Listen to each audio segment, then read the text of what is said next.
Hi, welcome to Qigong Project. I'm Robert Coons.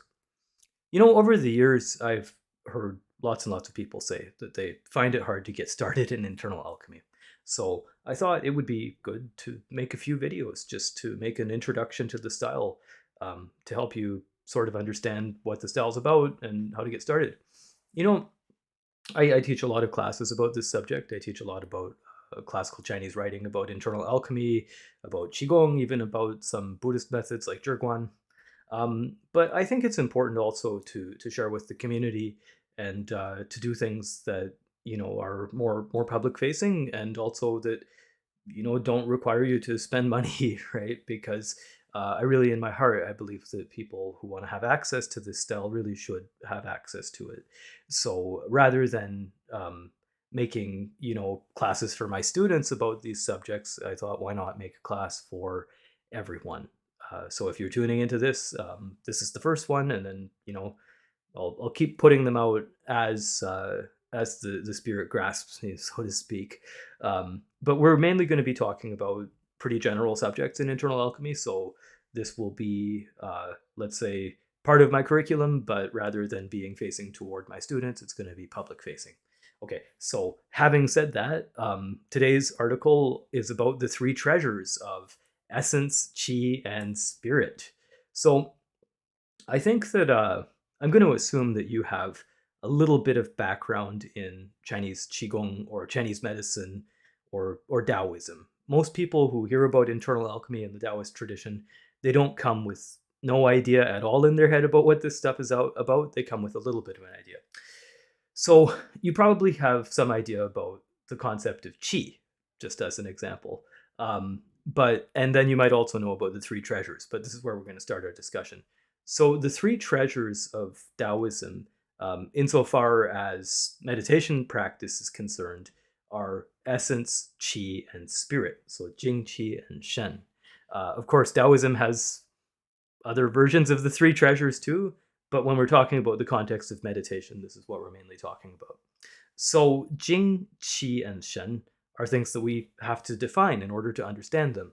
I think most people have a sort of preconception that internal alchemy is about getting chi to move from one part of the body to another part of the body, and you construct these orbits and you use sort of different ingredients in the body to make stuff go from one place to another. And I'm not going against that idea necessarily, but I think there's a little bit more to it than that. And so in this little mini class here on our YouTube channel, we're going to discuss maybe what some of the extra important ideas are relative to these concepts. So before we get really deeply into it, I want to mention the core idea of Jing, Qi, and Shen, just as basic concepts, okay? So the idea of Jing, or essence, means basically some physical material in the body. And so this physical material in the body could take a number of different forms, depending on what kind of context you're applying to it. So if you're applying the Chinese medicine context to it, right, Jing could mean like sexual fluid. It could mean inherited genetic information. It could mean physical tissues, right? There's a lot of different possible meanings. It could mean, aspects of the nutrients that come into your body. The list goes on, right? Uh, according to, uh, yeah, let's keep going with that. So, and then chi, right? When people think about chi, usually they're thinking of um, either like some people think it's like bioelectric energy. I'm not sure that I'm quite into that one. um, Traditionally, often people will say that chi is carried in the blood, so it's either oxygen or carbon dioxide that's carried in the blood relative to where the relative to where the cellular respiration process is at. Or it could be nutrition from food that's carried in the blood. Chinese medicine, of course, has many ideas about qi, right? It could be, qi of the various organs, or there's all kinds of stuff, right? Pre celestial qi, and so on. And then shen, or spirit, again, means our perception, um, means our basic consciousness, right? Or it could have a relationship with different aspects of our psychology, right? So these are all sort of the most general interpretations of these things. But this is where, for internal alchemy purposes, we have to jump off and we have to say, this is really not what those ideas are about in internal alchemy. And this is why, really why I wanted to make this particular video, because I have students coming to me quite often saying, hey, look, I know internal alchemy uses the three treasures of jing, qi, and shen, but it seems like, they're used very differently, and it's hard for me to understand it. So henceforth, now I'm going to explain what they're about in internal alchemy practice. So the very first thing is internal alchemy makes a very stable distinction between the so-called pre-heaven or prenatal or pre-celestial and the post-heaven or post-natal or post-celestial state. So pre-heaven or prenatal, right? This refers approximately to the time before a person is born, and post-heaven refers approximately to the time after a person is born. It's pretty simple. Before you're born, you haven't seen the sky, so it's pre-heaven, whereas after you're born, you have seen the sky, so it's post-heaven, right? Or something like that, right? And so these two states are differentiated across all of Daoism, okay, and Chinese medicine, but across all of Daoism, mentioned in the Dao De Jing in various ways, mentioned in many, many places, and internal alchemy strongly, strongly uses these concepts in order to understand everything that it does. And so we can look at the idea of jing, qi, and shen from the perspective of the pre-heaven and post-heaven state. What I mentioned just now about, how the jing is this physical material in the body, and the qi comes from the breath or from nutrition, blah blah blah, and the shen is awareness, right? This is all post-heaven, right? It's not that they're unimportant in internal alchemy, but they're important in a different way. So let's talk about what the pre-heaven is. In terms of internal alchemy practice, again, Chinese medicine does have pre-heaven as well, but is talking about something different, because Chinese medicine is designed to treat illness, whereas internal alchemy is designed for spiritual cultivation. So they have different ideas about these things, and there's important differences. I'm not going to explain all about Chinese medicine. I am a registered acupuncturist, but I think that my knowledge of internal alchemy is better than my knowledge of Chinese medicine. And so it may be a job for somebody else to talk about this stuff relative to Chinese medicine, whose credentials are better than mine. But from the perspective of internal alchemy, when we think about the pre-heaven essence is considered to be essentially the formative genetic material that's created as a result of the union of our parents' sexual materials, right? So when you were conceived, you're conceived and your pre-heaven essence is created. In other words, this is the essence that generates your body, that comes from your mother and your father, right? So every person who's ever lived has had this genetic union of mother and father's information, right? And by the way, if you hear that in the a little cry or laughter in the background, that's the genetic union of me and my wife's information. My son, who's only 1 year old, so um, we can't control him. Sorry, you might hear some laughing or crying or something else. So my apologies in advance. Anyway, so right, you have this pre-heaven essence, which is what generates you. Okay, the pre-heaven chi is what causes the body to be built up during gestation, and the pre-heaven spirit is what causes the body to become conscious toward the end of gestation. So the Taoist master Zhang Sanfeng, who I'm sure you've probably heard of because he's legendarily attributed to having created Taiji Chuan, he said that during the first trimester of gestation, or the first trimester of a woman's pregnancy, the fetus is essentially constructed of this pre-heaven essence, which means that it has a body that gets bigger, but the body doesn't really have distinct functions yet, like you would recognize in a more mature fetus. So it hasn't yet fully formed its arms and legs, and is more of sort of a blob of human material, right? And so that's considered to be mostly constructed of essence. Then in the second trimester, it gets more pre-heaven chi, and so that chi causes the body to, fill out and to take its form and to be able to, do various types of movement, right? This is when you start to notice the fetus is able to do things like kick the mother's abdomen and stuff like that. And then in the third trimester, right, toward the end of it, then the nervous system becomes really well developed and it gets its consciousness. Now, that's not exactly what Zhang Sanfeng said, but it's pretty close. Jiang Sanfeng said that the spirit really, becomes more powerful at that time. So before the baby's born, even it has these materials, these three treasures, which are approximately, let's say, the physical, energetic material of the body, um, the ability of the body to use the movement of the qi to be able to grow itself and to develop further, and the ability of the body to generate consciousness, right? But all of those things during gestation are thought to sort of be held together in the one fetus, right? They're very like full in the fetus. And then after the fetus is born, when its umbilical cord is cut, right, it's not attached to the mother anymore. And the fetus starts to breathe through its nose and it starts to take food through its mouth. And so the belief, according to Daoism, is that pre-heaven spirit and essence and chi, they split to different parts of the body. So, as a general way of saying it, the spiritual awareness mostly goes up, right? And the essence mostly goes down, and then the chi mostly goes to the center, even though, it's much more complicated than that, but let's leave it at that for the sake of simplicity. And so a little bit of the pre-heaven essence resides behind the umbilicus and in front of the kidneys. That's what the Neidan classics say.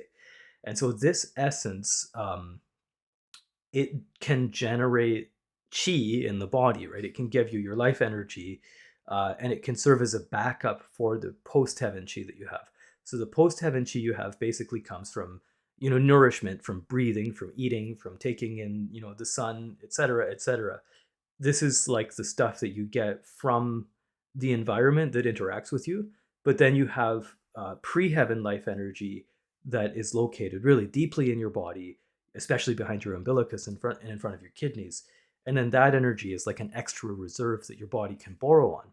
But the problem is that as you age, then your body begins to, degrade, and you borrow more and more from it until eventually it's all gone. And when it's all gone, then, you're pretty much done and you're sort of like a husk. And then, you die. And according to the Taoist religion, you reincarnate, right? So, Neidan people, they looked at that and they said, well, uh, if there were a way to turn that around, then maybe we could turn the clock back and regain our vitality, right? That's sort of one of the central premises of Neidan, which is based on Daoism, which is based on the idea of changcheng, or longevity, right?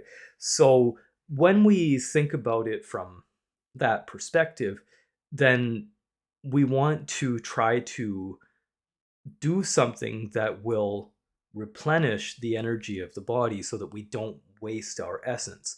And so this idea of jing, qi, and shen, or essence, qi, and spirit, is not just about the circulation of what we already have. So when you look at the way that most people explain Neidan, and I don't just mean in the West, there's a lot of people in China who do this too. The way that they explain Neidan is that you get the chi of the body to circulate up the spine to the brain, and then you bring it back, and you cycle it around many, many times. Um, but this isn't that's really not capable of doing anything with that really deeply contained essence in the body. That's something that really deals with stuff that we already have as a result of the post heaven, right? And so it doesn't enable us to really cultivate very deeply. So the idea of Neidan is that actually we have to use the pre-heaven aspect in order to get it to give some of its energy to us so that we can build it in a specific way so it can get stronger over time. Now, there's a little bit more to it than this. And so I'm going to walk you through it, and then that's probably going to be the end of the video. But the little bit more of it is that we're not only dealing with the pre-heaven genetic information our parents give us. In fact, Neidan, or Taoism in general, believes that your individual life that you have now is something that is traced back all the way back to the creation of the universe, all the way back before the creation of the universe, right? Without the creation of the universe and all of the things that have happened, you couldn't be here now. And so, in a sense, you were sort of destined to be here as a result of the creation of the universe. And destiny, in this sense, it means like situation, basically. So, what that entails from the perspective of the three treasures is that actually the Tao itself generates the three treasures on a cosmic scale. And those cosmic three treasures are what makes it possible for there to be a world with living things. So let me walk you backward, back to the Tao, so that you can understand what I'm talking about. You are a living person right now, and you were created by two parents, and uh, your two parents happen to live in a society, in a civilization, at a certain point in history. They had a certain geographical location that they lived in. They had a certain socioeconomic background. They had certain tendencies, proclivities, preferences, dislikes, etc. And their parents before them also had some sort of situation which may have been similar broadly, or it may have been dissimilar. And if you trace that human chain back far enough, then from the evolutionary perspective, right, at some point there was an earlier hominid, right, all the way back to one of the, an ape of some kind, right? This is not a Taoist idea. I'm just mentioning it to give a sort of idea of how Taoism thinks about these things. And then before that, right, there was some other kind of mammal. And eventually, if you go back far enough, um, mammals had to evolve from something else. My apologies. My understanding of evolutionary science is pretty limited, but just for the sake of argument, right? We had to evolve from something else. And then before that, in the very early times, right, there were these thermal vents in the ocean, and there were basically like bacteria floating around the thermal vents, or like, let's say little single-celled organisms floating around the thermal vents. And then before that, there was no life on Earth.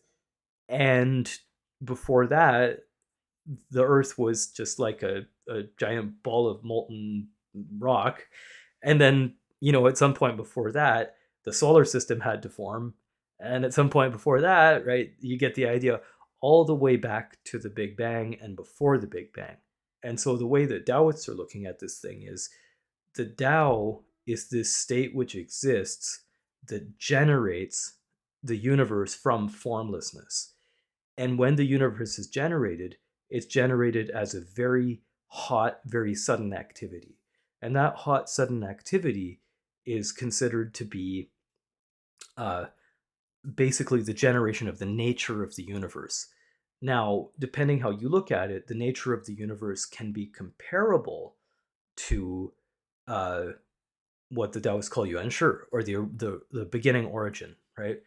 And then uh, after the nature of the universe was created, it took on a physical form, and things started to happen.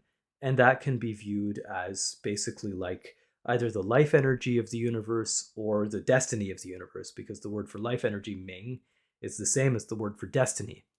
And then from there, gradually things, get a sort of, uh, let's say, by the way, when we say life energy, actually, I mean like the original essence of the universe, right? And then from there, this unity of nature and physical essence of the universe gives rise to chi, right? The original chi of the universe. So all of these things have to be in place. Uh, Nature itself, right, which is basically the structure of the universe, um, the actual physical nature of the physicality of the nature of the universe, and also the energy of the universe all have to be in place for there to be a world in which a person can be born who has both physical characteristics, an innate spiritual nature, right? So nature in this context means your spiritual awareness, and also life energy that puts the physicality and the spirit together. So your pre-heaven, jing, qi, and shen, are actually like a fractal iteration of the universe's jing, qi, and shen, and then your post-heaven jing, qi, and shen are the outward expression of those things in your life. So that's how Taoism and how Neidan views this topic. Now, you might say, well, that doesn't sound very practical. How do I apply this in meditation? The reason why they're looking at it from this perspective is because Taoism has a long history of qigong type practices, right? So practices where you intentionally move qi around, where you intentionally stretch the body, do various breathing practices and visualizations. But Neidan is different. right? So Neidan isn't based on any of that stuff.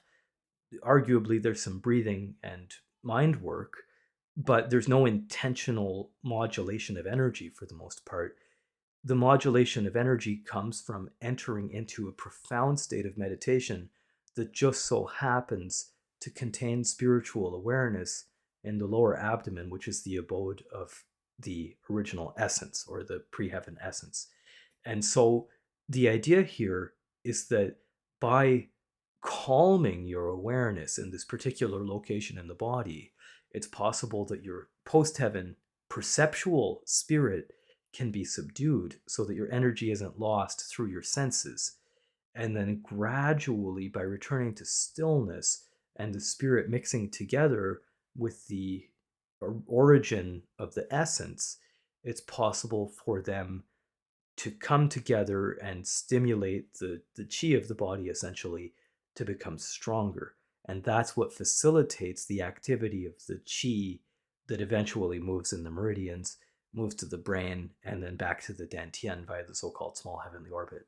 So being able to understand this idea of a spirit that exists beneath the level of conventional thinking and beneath the level of conventional mind, and essence that exists beneath the level of physicality, and a kind of chi that exists beneath the level of circulation in the meridians, is a very, very important feature of internal alchemy because it describes the reason why we use non-action as the central approach of our meditation rather than using action as the central approach of our meditation.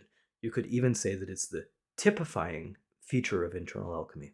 Now, there are times when you do need to use some activity, but the most important time is entering into meditative stability so that you can achieve self-forgetting and non-action. Now, this is different from other styles like sitting and forgetting, which I've also talked about on this channel, because when you perform sitting and forgetting, you don't necessarily focus on the dantian, but when you do internal alchemy, you focus on the lower dantian, which is the abode of the pre-heaven essence.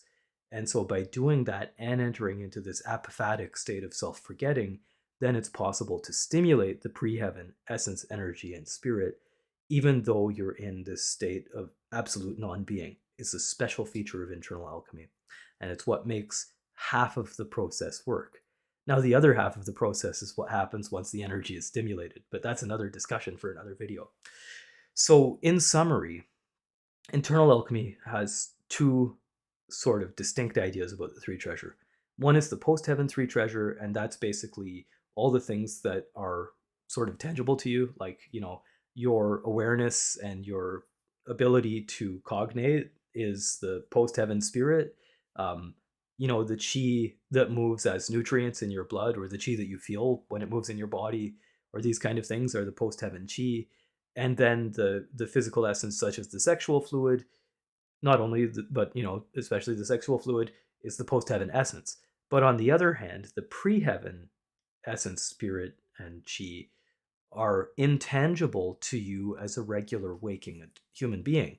So they're only available in deep meditation when you perform the specific mode of meditation of internal alchemy, because internal alchemy is designed in order to stimulate those particular things.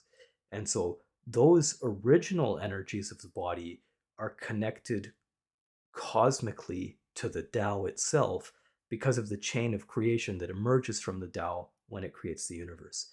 And so this is the real key to understanding internal alchemy, is to be able to go back the chain of creation to non-being, to borrow the original energy from the Tao such that it stimulates your pre-heaven energy that's inherited from your parents, so that then the pre-heaven energy is able to generate energetic movement in the post-heaven.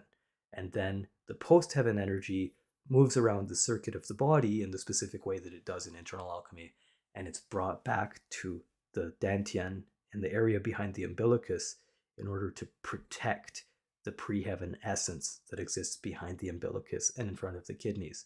And that is how Neidan is used to slow down the aging process according to Daoism, because once you have enough qi to protect your pre-heaven essence, then you don't draw on it as much, which means you don't lose as much of it. And so it's possible, according to Nadan, to slow down the aging process, to get your vitality back, and as Lao Tzu says, to become like a child. Okay, I hope that was useful to you. And I'll put some more videos up, over time, as I, get the feeling of which ones to do. If you have any requests, of course, throw them down in the comments section. I do take the occasional video request.